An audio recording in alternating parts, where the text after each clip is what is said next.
Seorang emak-emak mendadak viral setelah aksinya membuang tumpukan sampah ke pinggiran pantai dekat rumahnya.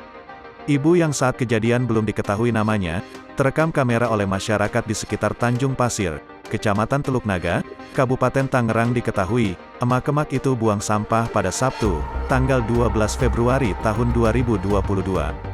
Hal itu pun lantas menjadi perhatian publik. Sebab, hal itu mencerminkan kurangnya kesadaran untuk menjaga kebersihan laut. Apalagi, banyak biota laut yang menjadi korban akibat perbuatan tersebut. Namun, beberapa hari kemudian, emak-emak tersebut meminta maaf dan menuliskan surat pernyataan tak akan mengulangi kelakuan yang sama. Permintaan maaf tersebut pun sudah diterima oleh pemerintahan setempat.